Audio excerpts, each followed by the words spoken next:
ప్రభు నామమున మీ అందరికీ వందనాలు. ఈరోజు దేవుని యొక్క వాక్యము వాగ్దానము, యథార్థవంతులు మేలైన దానిని స్వతంత్రించుకుందరు.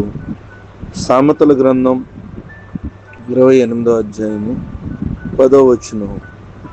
ప్రియమైన దేవుని బిడ్డలారా, నేటి సందేశంలో యథార్థవంతులు మేలైన దాన్ని స్వతంత్రించుకుంటారని తెలియజెప్పబడుతుంది.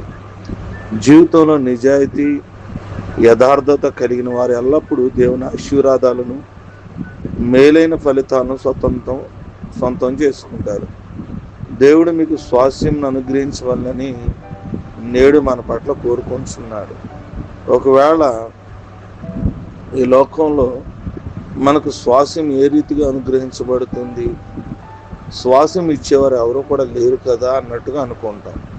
తల్లిదండ్రులు చాలినంత ధనం లేదు, బంధువులు నా గురించి ఆలోచించేవారు లేదు అని మనకి అనిపిస్తుంది.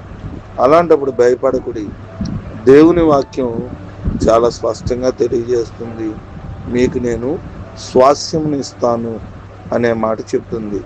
ఈ స్వాస్యము ఎవరు పొందుకుంటారు? ఆయనను తండ్రిగా మరియు ప్రభువుగా స్వీకరించు వారికి ఆయన స్వాస్యమును అనుగ్రహించే వాడై ఉన్నాడు. తమ జీవితాలు ఆయనకు సమర్పించుకున్న వారికి, ఆయన రక్తముతో తమను కడగమని చెప్పి ప్రార్థించే వారికి, దేవుని యొక్క ఆత్మను స్వీకరించే వారికి, అటువంటి వారికి తన స్వాస్యమును ఆయన అనుగ్రహించు. మీరు యేసునద్దకు వచ్చి యేసు యొక్క స్వాస్యమును పొంది మీరు శ్వాసమును కలిగి ఉండవచ్చు.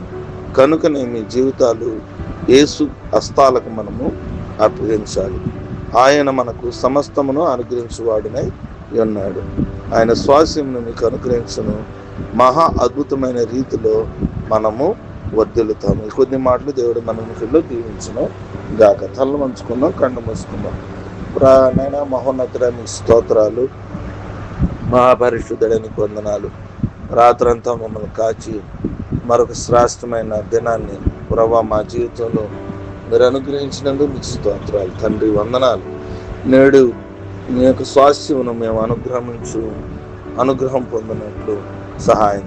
ఈ రోజు నుండి మేము ప్రభానైనా వర్ధిల్లడానికి మీ కృప చూపించమని కోరుకుంటూ ఉన్నాం. వాక్యం ద్వారా మాతో మీరు సూటిగా స్పష్టంగా మాట్లాడినందుకే మీ స్తోత్రం. మా వ్యాపారాలకు వర్ధిల్ల చేయండి. మనైనా మమ్మలను విడిపించండి. మా ఆర్థిక అంతయు పరిపూర్ణతగా ఉండినట్లు చేయండి. ఎటువంటి అనవసరమైన ప్రభానైన ఖర్చులు కానీ కుటుంబానికి రాకుండా మమ్మల్ని వర్ధిల్చండి. దేవా, మా జీవితాలను, వ్యాపారంలో గొప్ప సమాధానం కలగచేయండి.